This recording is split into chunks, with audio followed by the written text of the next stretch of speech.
გადავშალოთ ბიბლია, მოციქულთა საქმეები.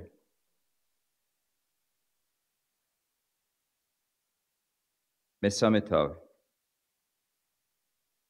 კითხულობთ პირველ 9 მუხლს.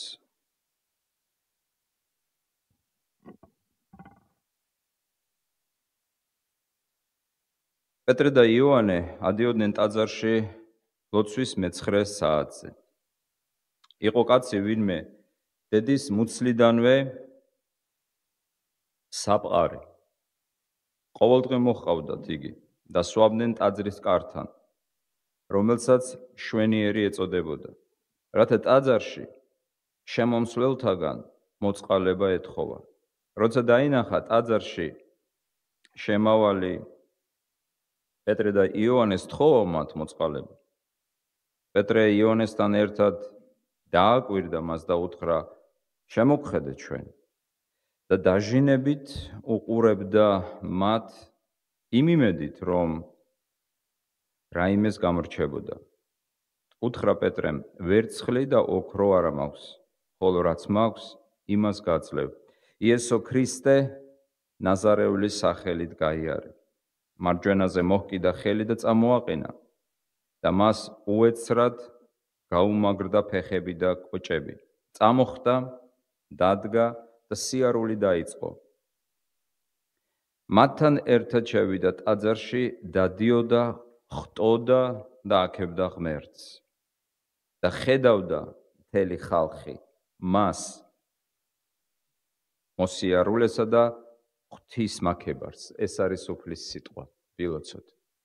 ღმერთო, მადლობა შენი სიტყვისთვის, რომელშიც გვაქვს შენი ნების გაცხადება.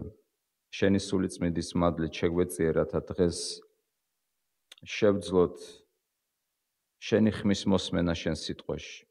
მოგვანიჭე, რათა ვერწმუნოთ შენ ძეს იესო ქრისტეს. დაგვიმკვიდრე ამ რწმენით საუკუნო სიცოცხლე და მოგვეცი გაბედულება ვაუწყოთ ეს რწმენა სამყაროს. გევედრებით იესო ქრისტეს მიერ. ამინ. რისთვის დაიწერა წიგნი სახელწოდებით მოციქულთა საქმეები? შესაბამისად, რა მიზნით დაიწერა ჩვენი ნაწყვეტი, რომელიც დღეს წავიკითხეთ. მოდით მოусმინოთ ეკლესიის დიდ მამას და მოძღვარ წმინდა იოანე ოქროპირს. ის გვასწავლის და ამბობს, რომ მოციქულთა საქმეების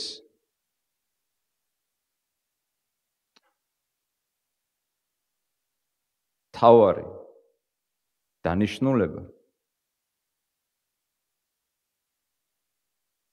არის იესო ქრისტეს აღდგომის მტკიცება. და სწორედ ამ მიზნით დაიწერა ეს წიგნი. წმინდა მამის სიტყვებით. ვინაიდან ოქროპირი თვლის, რომ თუ ადამიანი ერწმუნება ქრისტეს აღდგომას, მაშინ ის თავისუფლად ერწმუნება ყველაფერს დანარჩენს. ამ თვალსაზრისით მოციქულთა საქმეების ძირითადი საზრისი, ძირითადი მნიშვნელობა.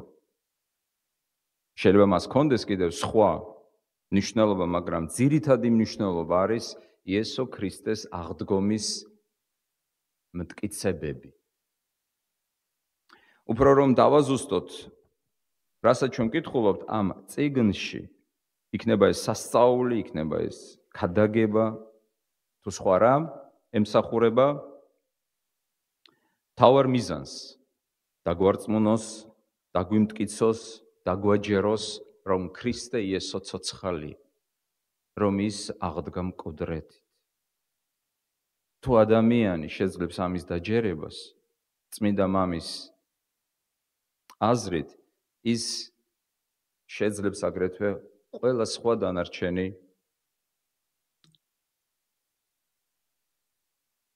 დოგმატის მოძღვრების მიღებასაც. სამი რამ მინდა თქვა ჩვენს, მოდი ასე უწოდოთ, ჩვენს დავრდომილთან დაკავშირებით. ჩვენს, იმიტომ რომ დღეს ეს ჩვენი ტექსტია. დღეს ეს ჩვენი ნაწყვეტია საღვთო-წერილისა, რომელსაც ვკითხულობთ და რომელზეც ჩვენ საუბრობთ.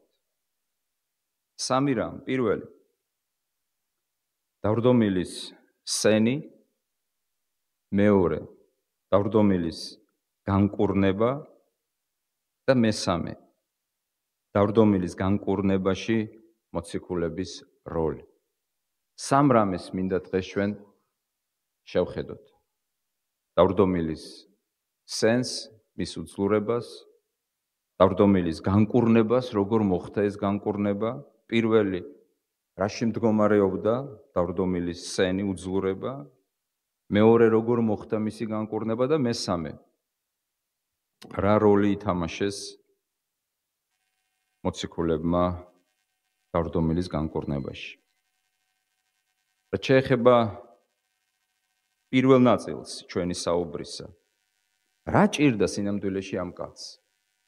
ჩვენს ტექსტში ვკითხულობთ, რომ ის იყო დედის მუცლიდანვე საფყარი.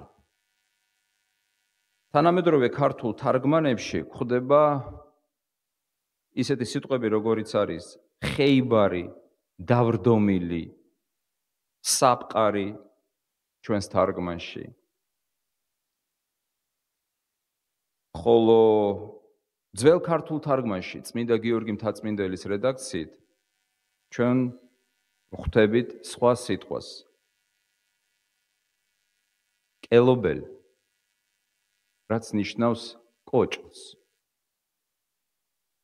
ხეიბარი მაინც ზოგადი ტერმინია, რაც ნიშნავს დასახიჩრებულს, ფიზიკურად დასახიჩრებულს, ფიზიკური ნაკლის მქონეს.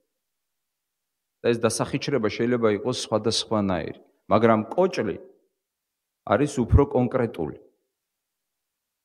დედანში, ძველ ბერძნულში ჩვენ ვკითხულობთ სიტყვას ხოლოს, რაც ნიშნავს კოჭლს. ამიტომ ამ შემთხვევაში, რა თქმა უნდა, წმინდა გიორგი მთაწმინდელის რედაქცია იმარჯვებს. ჩვენ ვლაპარაკობთ, რაში მდგომარეობდა ჩვენი დავრდომილის, ჩვენ ვლაპარაკობთ იმაზე, თუ რა არის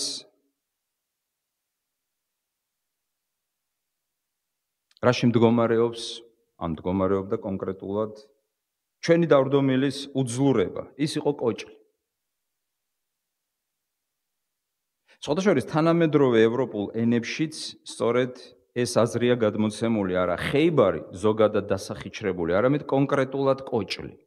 მაგალითად გერმანულ თარგმანში ლამ, ინგლისურ თარგმანში ლეიმ და აგრეთვე ვულგატაშიც, ლათინურ თარგმანში ჩვენ ვკითხულობთ სიტყვებს კლაუდუს, კლაუდუს ექს უტერო матрис სუე. კლაუდუს ნიშნავს ლათინურად კოჭლს. კოჭლს. თანაც ტექსტში წერია, რომ ის იყო კოჭლი დედის საშოდან. ექს უტერო. უტეროს ლათინურად ნიშნავს საშოს. უტერო ეს არის მიცემით ბრუნვაში, დატივში. დედის საშოდან, დაბადებიდანვე კოჭლი. როგორ მოხდა ეს ჩვენ არ ვიცით, მაგრამ მინდა რომ შევაჩეროთ ყურადღება სწორედ ამ ფაქტზე. ეს პიროვნება იყო კოჭლი. სხვა სიტყვებით რომ ვთქვათ, მას არ შეეძლო სიარული და დამატებით ის ასეთი კი არ გახდა, არამედ ასეთი იყო დაბადებიდან. ბუნებრივად. ასეთი იშვა. თუ გავითვალისწინებთ იმას, რომ თლიანად საქმეების წიგნის მთავარი საზრისი არის დაგვიმტკიცოს, რომ ქრისტე მკვდრეთით აღდგა და აგრეთვე ის, რომ ჩვენთვის მოთხრობილი სასწაული უბრალოდ სასწაული არ არის, არამედ არის ერთგვარი სწავლება. რომელსაც უნდა მივაქციოთ ყურადღება, შეგვიძლია თამამად ვთქვათ, რომ ეს კაცი განასახიერებს თითოეულ ჩვენგანს. თითოეულ ჩვენგანს. ნუ უყურეთ ამ კაცს, როგორც ვიღაცას ოდესღაც მყოფ დავრდომილს. დაინახეთ ამ კაცში საკუთარი თავი. როგორც დაბადებიდან კოჭლი, ანუ უნარო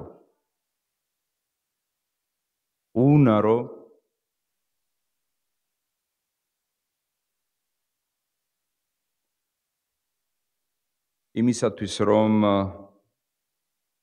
იაროთ. ჩვენ ვართ ეს კაცი. ჩვენ არ ძალგვით სიარული, რა სიარულზეა აქ ლაპარაკი? ენოქზე წერია, ენოქი დადიოდა ღვთის წინაშე. სხვა თარგმანში ღმერთთან, კიდევ განსხვავებულ თარგმანში ღვთის გზით. მაგრამ მიაქციეთ ყურადღება სიარულს. ბიბლიაში სიარული არაერთ გზის არის გამოყენებული, როგორც ღვთისათვის სასურველი ცხოვრების აღმნიშვნელი. და საერთოდ, თუ ეს ღვთის წინაშე სიარულზეა, მაშინ ასეთი ცხოვრების აღმნიშვნელია. თუ არა და ზოგადად ცხოვრების აღმნიშვნელი არის ბიბლიაში სიარული. ძალიან კარგად მახსოვს, მე ვესწრებოდი ერთ-ერთ ლექციას სოფლიოში ცნობილი ღვთისმეტყველის ვაინ გრუდემის. ის გახლავთ ავტორი სისტემატური ღვთისმეტყველებისა, რომელიც ისწავლება თეოლოგიურ სასწავლებლებში. ფუნდამენტური ნაშრომისა. და მან დაგვისვა აუდიტორიას ასეთი შეკითხვა: როგორ ფიქრობთ? მოდით გავიმეორებთ დღეს გრუდემის შეკითხვას, რაც მან დაგვისვა ჩვენ. როგორ ფიქრობთ, ბიბლიაში რატომ არის გადმოცემული ცხოვრება სიარულის მეტაფორით, სიარულის მნიშვნელობით? სხვადასხვა პასუხი გაისმა სხვათა შორის. ერთმა უპასუხა, იმიტომ რომ სიარულის დროს ადამიანი ან ჩქარა დადის, ან ნელა დადის, ასევე ცხოვრებაშიც. ან ჩქარა ცხოვრობს, ან ნელა ცხოვრობს. ასეთი პასუხიც გაისმა, იმიტომ რომ სიარულის დროს ან ეცემი, შეიძლება დაეცე, შეიძლება არ დაეცე. დაცემული შეიძლება ადგე, შეიძლება ვეღარ წამოდგე. ასევეა ცხოვრებაში, შეიძლება დაეცე, შეიძლება წამოდგე, შეიძლება ვერ წამოდგე. შეიძლება დაეცე და წამოდგე. შეიძლება სიარულისას ადამიანმა რაღაცას ფეხი წამოკრას, შეფერხდეს მისი სიარული, დაბრკოლდეს მისი სიარული. შეიძლება ადამიანმა ნახოს ისეთი გზა, სადაც არ იქნება არანაირი დაბრკოლება და თავისუფლად გაიაროს, ასევეა ცხოვრებაც. ძალიან ბევრი ასპექტია ცხოვრებაში, რომელიც პირდაპირ უკავშირდება სიარულს. მე უკვე ვახსენე ენოქი, რომელზეც წერია, ენოქი დადიოდა ღვთის წინაშე, რა სხვები არ დადიოდნენ? რას ნიშნავს ეს სიტყვები, რა მნიშვნელობა აქვს ამ სიტყვებს? დადიოდა ღვთის წინაშე. ანუ მისი ცხოვრება იყო მოწესრიგებული. ის აამებდა ღმერთს. როდესაც ის ცხოვრობდა, ის ფიქრობდა, რომ ღმერთი მიყურებს ზემოდან. ის თავის ცხოვრებას აშენებდა ღვთის ნებაზე. არა მარტო ენოქზე წერია ამგვარი რამ, ნოეზე წერია. ნოე დადიოდა ღმერთთან, ღვთის წინაშე. აბრაამს კი ღმერთმა პირდაპირ უთხრა: აბრაამ, იარე ჩემ წინაშე. რას ნიშნავს? იარე. არ დადიოდა? ხეიბარი იყო აბრაამი.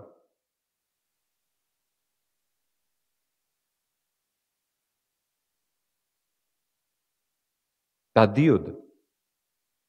მაგრამ სიარული ნიშნავს ცხოვრებას. არ დაგვავიწყდეს წმინდა იონე ოქროპირის სიტყვები. თავარი საზრისი ჩვენი წიგნისა, საიდანაც ვკითხულობთ, არის მტკიცება იესო ქრისტეს აღდგომისა. თუ ადამიანი შეძლებს ქრისტეს აღდგომის დაჯერებას, წმინდა მამა გვასწავლის, მაშინ ის თავისუფლად შეძლებს სხვა რამეების, ყველაფრის აბსოლუტურად სხვა რამის დაჯერებასაც. კაცი ჩვენი ნაწყვეტიდან, დაბადებიდანვე იყო ხეიბარი და უფრო ზუსტად როგორც წმინდა გიორგი მთაწმინდელი თავის რედაქციაში თარგმნის მკელობელი, ანუ კოჭლი, მას არ შეეძლო სიარული.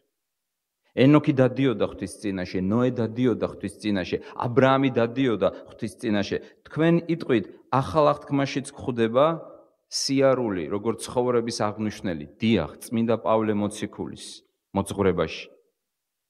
დაგისახელებთ, კოლასელთა მიმართ წერილში, მეორე თავში, ის ეუბნება თავის სულიერ სამწყსოს, როგორც მიიღეთ ქრისტე, ასევე იარეთ მასში. ფიზიკურ სიარულზე აქ ლაპარაკი, რა თქმა უნდა არა, სულიერ სიარულზე. იარო ღვთის წინაშე ან დადიოდე ღვთის წინაშე ნიშნავს შენი ცხოვრება კონდეს მოწესრიგებული ღვთის მცნებების შესაბამისად. უყურებდე ზეცას და შემდეგ დახყურებდე შენ საქმეებს. აფასებდე ღვთაებრივი თვალსაწიერიდან და არა ამ ქვეყნიური თვალსაწიერიდან.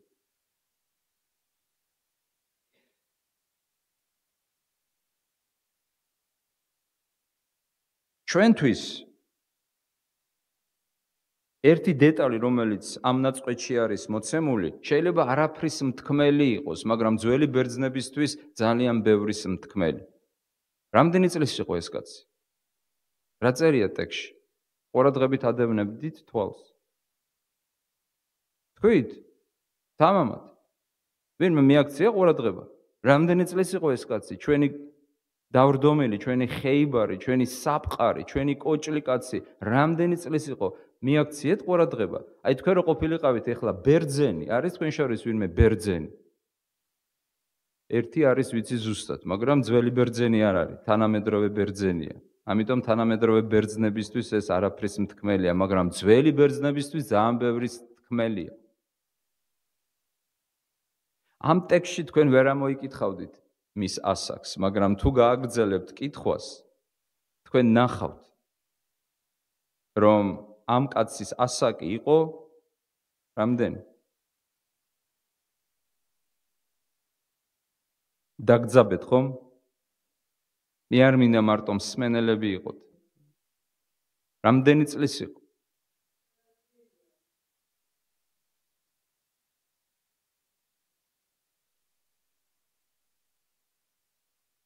კარგით, რომც არ კითხულობდეთ, არ გახსოვთ ეს ისტორია, ეს საქვეყნოდ ცნობილი ისტორია ხეებრის განკურნება ტაძართან, წმინდა მოციქულებისა, პეტრესი და იოანეს. რამდენი წლის იყო ეს ადამიანი? დიახ, დაახლოებით 40-ის. რამეს ნიშნავს ეს თქვენთვის? არაფერს, არც შემთვის. 40-ის. შეიძლება მხრები ავით შეჩოთ და თქვათ, საბრალო კაცი, 40 წლის კაცი არასდროს არ უვლია. ყოველთვის დაატარებდნენ. და გაგვიჩნდეს ემპათია ამ ადამიანის მიმართ. ახალგაზრდა კაცია, რატომ უნდა იყოს ასეთი? და მეტი არაფერი. ხო სწორია. მაგრამ ძველი ბერძნისთვის ბერძნები თვლიდნენ, ძმებო და დებო, რომ ადამიანი თავისი განვითარების, სულიერი, შემოქმედებითი, ფსიქოლოგიური, ფიზიკური, ყველანაირი განვითარების პიკს აღწევს 40 წლის ასაკში. და ამ მწვერვალს უწოდებდნენ აკმეს. ბერძნულად აკმე ნიშნავს მწვერვალს. ანუ ადამიანი თავის ევერესტს, თავის უმაღლეს წერტილს განვითარების აღწევს 40 წლის ასაკში. ახლა კი შეხედეთ, ან წარმოიდგინეთ, უბრალოდ შეიგრძენით, როგორ წაიკითხავდა ამას ძველი ბერძენი. თავისი განვითარების მწვერვალზე ეს კაცი იყო აბსოლუტურად უუნარო. ბერძნები თვლიდნენ, თუ ადამიანი რაღაცას მიაღწევს ამ ცხოვრებაში, მიაღწევს 40 წლის ასაკამდე, მეტი ვერა. კიდევ კარგი ჩვენ ბერძნები არ ვართ, ხომ? თუ ადამიანი რაღაცას მიაღწევს ამ ცხოვრებაში, მხოლოდ და მხოლოდ 40 წლის ასაკამდე. ეს არის მისი ზღვარი. თუ ამ ასაკში მიაღწია, თუ არა და მეც ვეღარასოდეს ვერაფერს ვეღარ მიაღწევს. ეს არის მისი განვითარების მწვერვალი.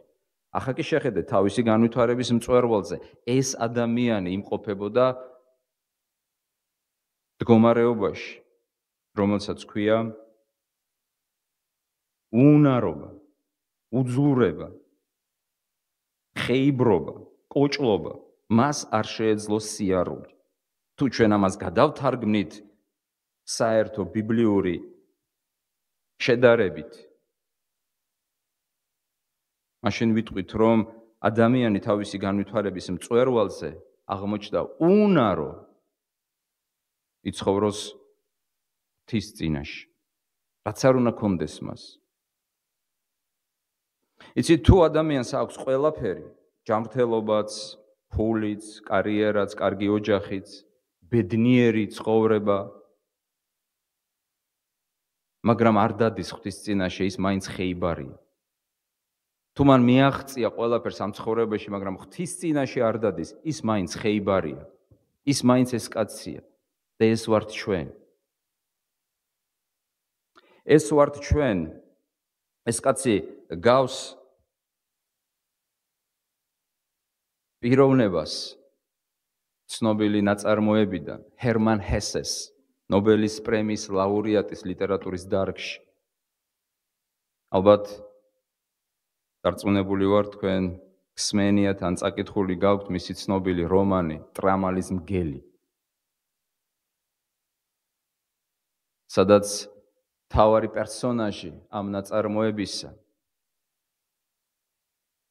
ჰანს ჰალერი ამბობს ასეთ სიტყვებს თავის თავზე. საკუთარი თავი ტრამალის მგლად შემირაცხავს.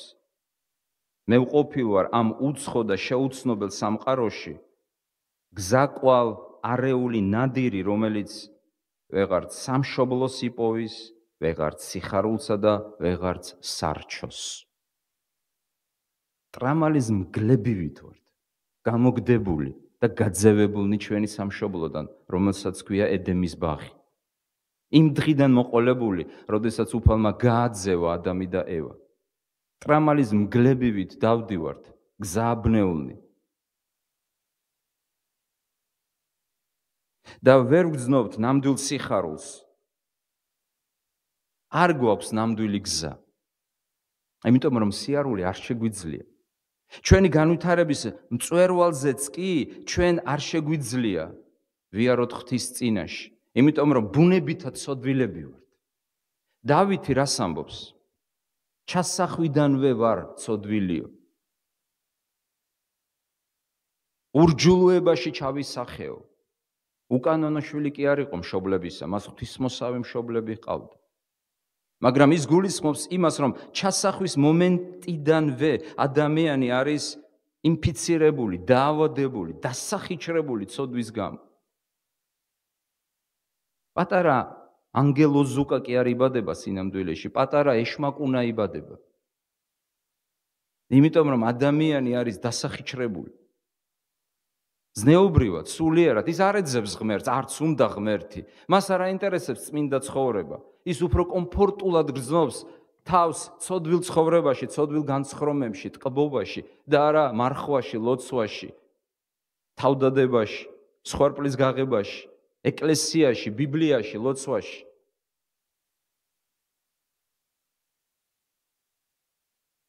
ზოგიერთებს აღიზიანებს კიდევაც ღვთის სიტყვა, ქადაგება.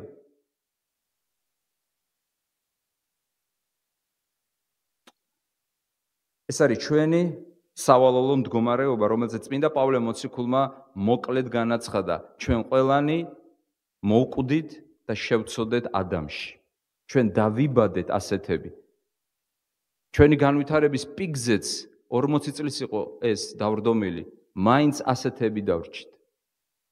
მე რა რომ ინტერნეტი გაქვთ. მე რა რომ iPhone-ი ან Samsung-ი გვაქვს. მე რა რომ მარზე გვინდა გაფრენა და კოლონიის გაკეთება. გამოიცვალა, შეიცვალა ჩვენი გული, ადამიანის გული შეიცვალა? არა, ის ტრამალის მგელი დარჩება. გზაკვალ არეული დარჩა კვლავ. რამდენი ძგნებავთ კოლონია გავაკეთოთ მარსზე, სხვა პლანეტაზე. თუ ჩვენი გული დარჩება გაძევებული ღვთისაგან და ხეიბარი და საფყარი. ეს რაც შეეხება ამ ადამიანის უძლურებას. ჩვენი საუბრის მეორე ნაწილში შევხედოთ, როგორ განიკურნა ეს ადამიანი. კარგი ამბავი არის ის, რომ ეს ადამიანი განიკურნა. კარგი ამბავი არის დღეს ჩვენ, რომ ჩვენ შეიძლება განვიკურნოთ ჩვენი ცოდვის სენისგან. როგორ განიკურნა? ტექსტში წერია, რომ წმინდა პეტრე მოციქულმა უთხრა მას ასეთი სიტყვები.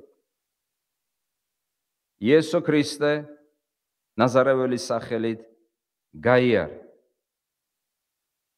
იესო ქრისტე აღმოჩნდა მისი ერთადერთი მკურნალი. მისი ერთადერთი მკურნალი.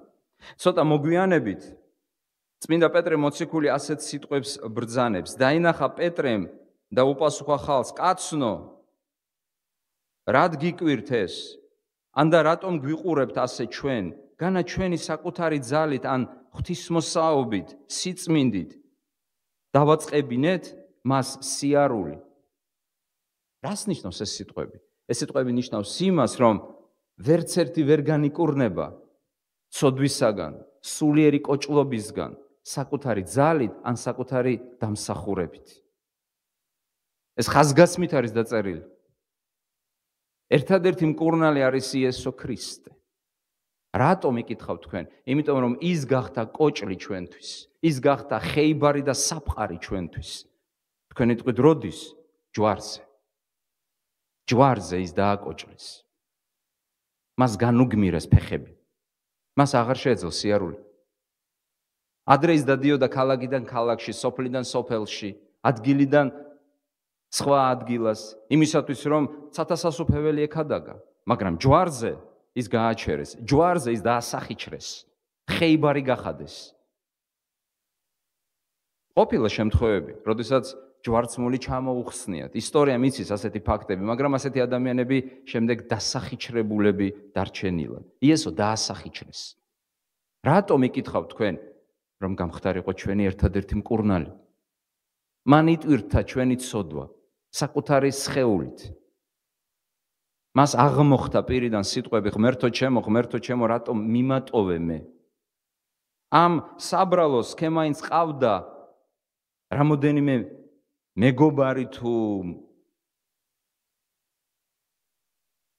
გულშემატკივარი, ისინი მოდიოდნენ და ყოველ დღე ატარებდნენ ამ ადამიანს, ემსახურებოდნენ. აბა შეხედეთ ქრისტეს, ვინ ყავდა მას? აღარავინ. ყველა მიატოვა. მარტო აღმოჩნდა. მამამაც მიატოვა. გესმით თქვენ ეს რას ნიშნავს? მიატოვა. არა მოჩვენებითად, მithom, არამედ სინამდვილეში. რატომ მიატოვა? იმიტომ რომ ჩვენი ფეხები განკურნებული იყო. მისი ფეხები დაავადდა.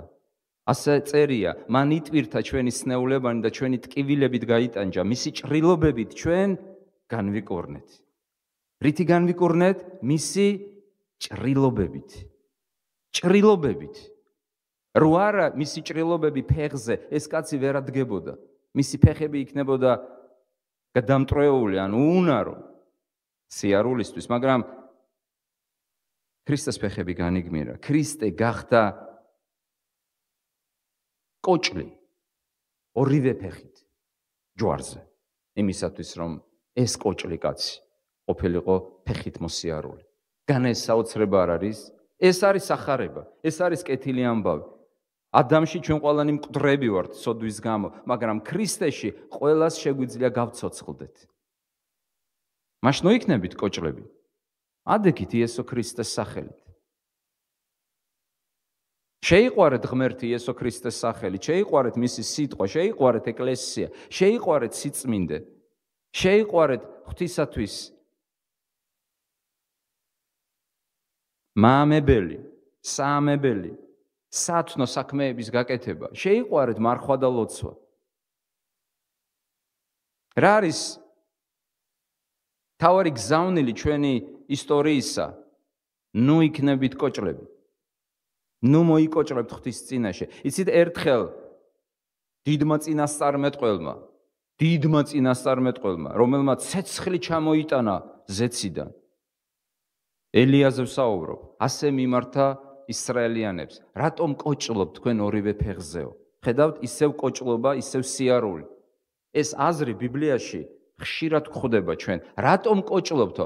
რას ნიშნავდა ეს სიტყვები ელიას ბაგეებში? იცით რას ნიშნავდა? იმ დროს ისრაელიანები ღმერთსაც თაყვანს სცემდნენ და ბაყალსაც თაყვანს სცემდნენ. ამას ქვია რელიგიური სინკრეტიზმი, ანუ გაორება. ისიც და ისიც, არა მეგობრებო, ქრისტიანობაში ისიც და ისიც არ გამოვა. ქრისტიანობაში არის ან და ან.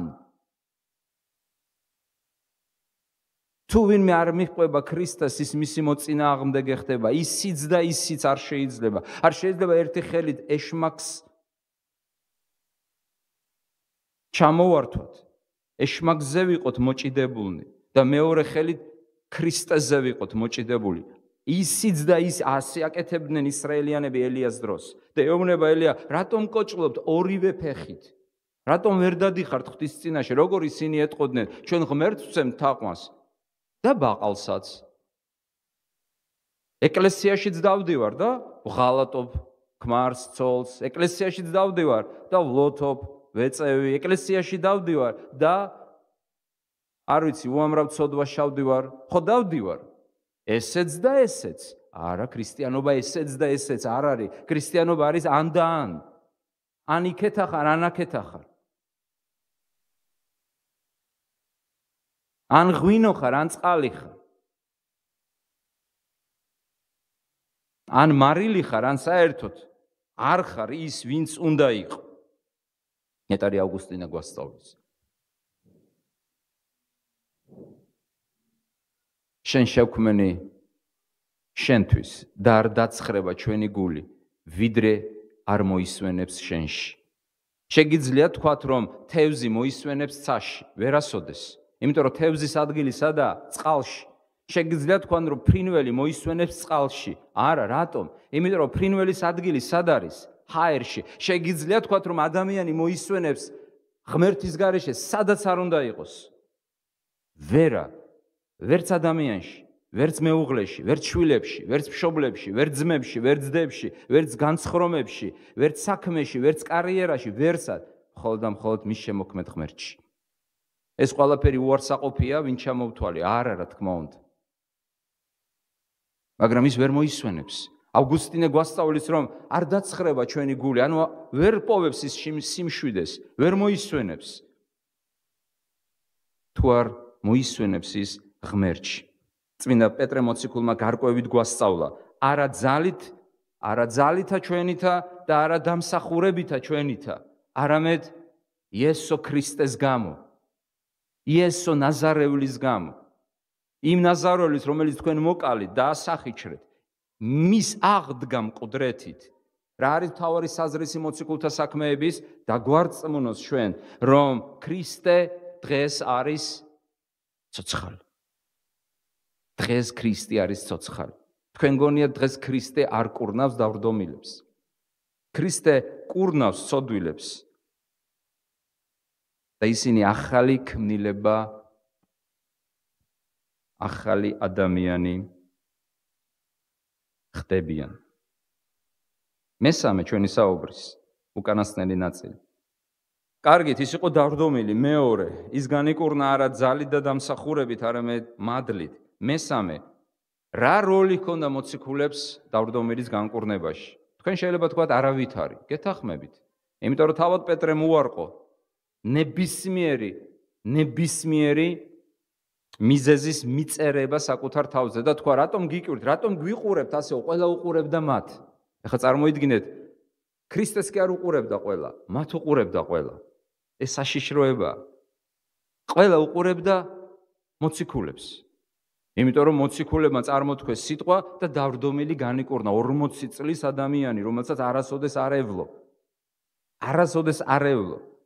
როგორც ტექსტში წერია, ის დედის საშოდან იყო დედის საშოდან იყო ხეიბარი, კლაუდუს ექს უტერო матრის სუე.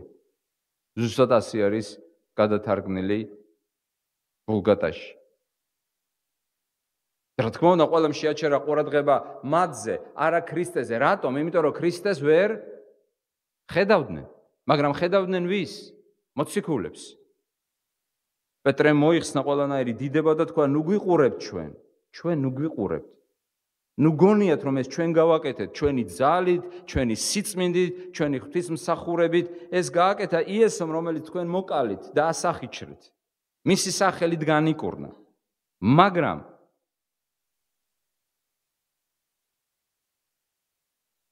ჩვენ ხედავთ, რომ ამ ისტორიაში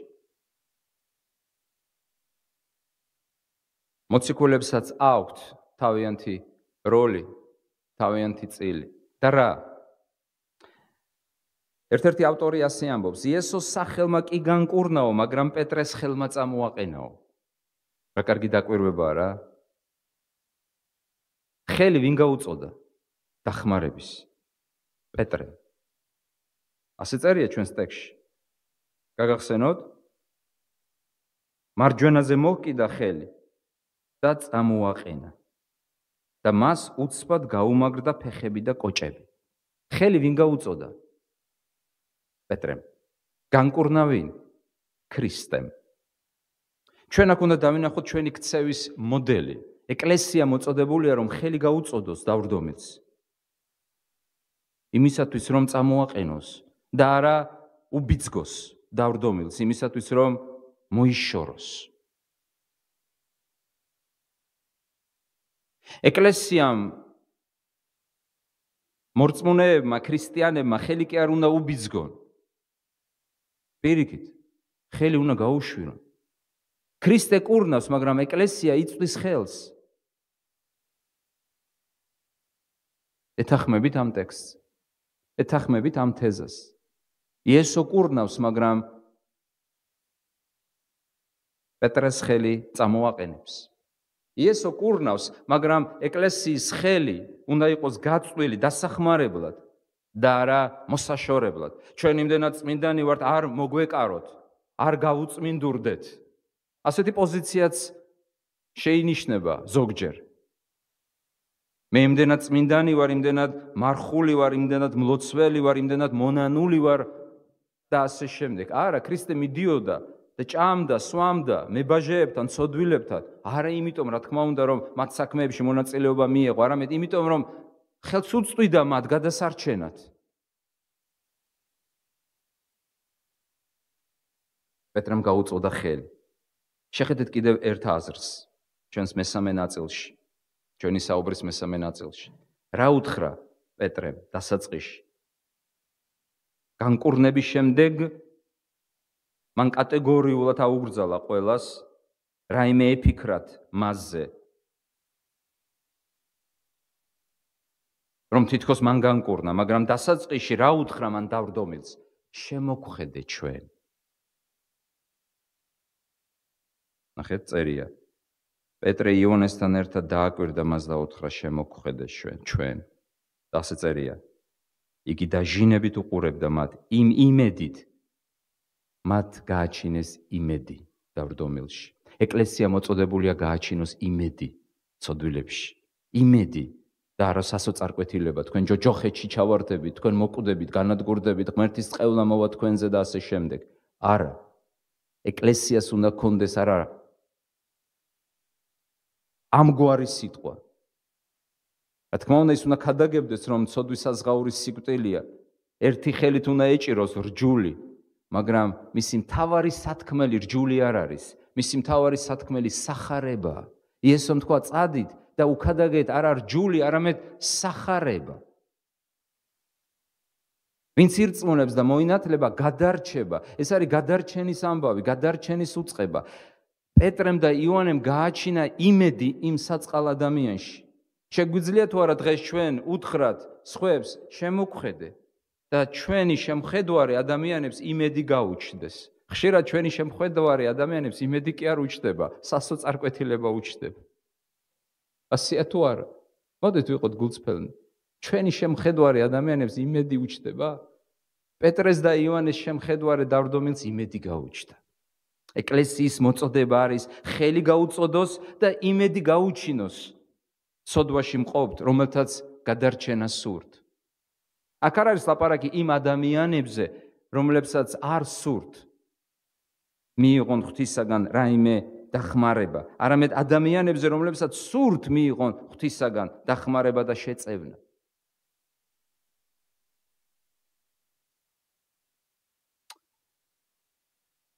თუ ადამიანს არ სურს, რომ ღმერთი შეეწიოს, ვეღარავინ ვეღარ შეეწევა მას.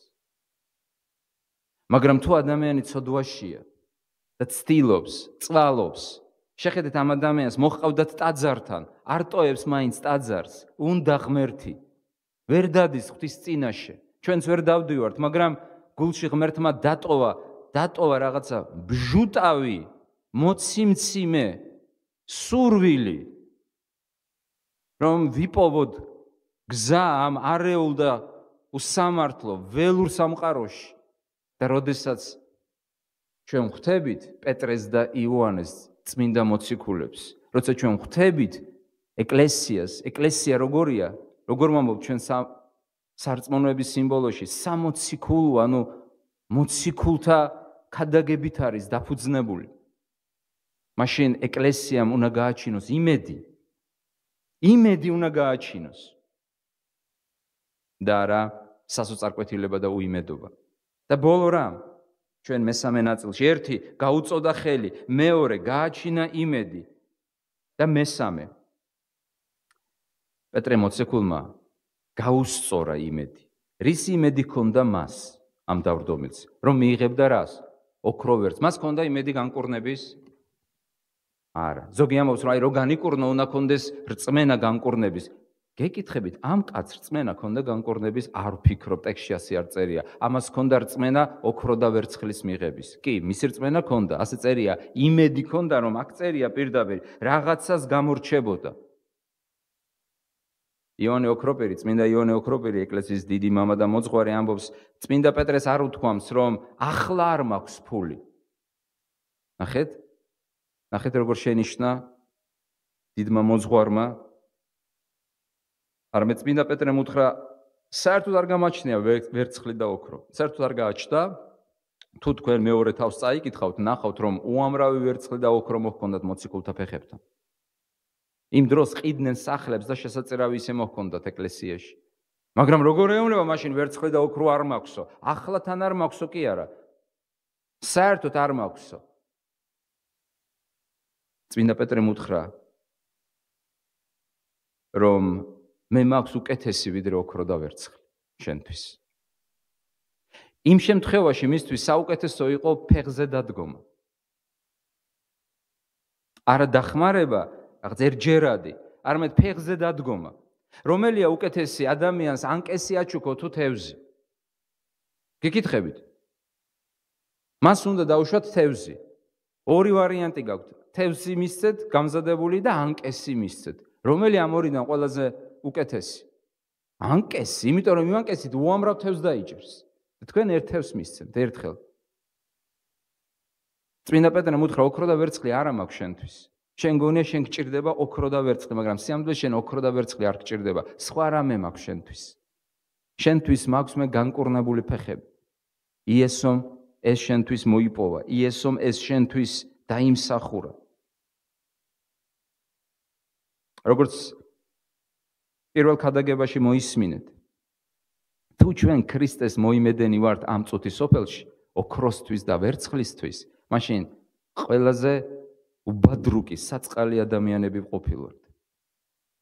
იესოს აქვს უფრო მეტი. შეხედეთ იმ დავრდომილს, სხვა დავრდომილს, რომელიც საკაცით მოუყვანეს ქრისტეს, განკურნებას ეძებდა, მაგრამ ქრისტემ რა მისცა? მოგეტევა შვილო ცოდვებიო. ერთი წუთით ცოდვების მიტევებისთვის არ მისულა, მივიდა განკურნებისთვის. იესომ უთხრა, მე შენთვის მაქვს ცოდვების მიტევება. წმინდა პეტრემ უთხრა, ოქრო და ვერცხლი შენი გამოსავალი არ არის. ოქრო და ვერცხლი ვერ გადაგარჩენს, მაგრამ იესო ქრისტე ნაზარეული სახელი გადაგარჩენს. დღეს ჩვენ ვემსგავსებით აი ამ დავრდომილებს, რომლებსაც გვწადია განკურნება, ფეხების განკურნება, სიარულის დაწყება იესო ქრისტეს სახელით.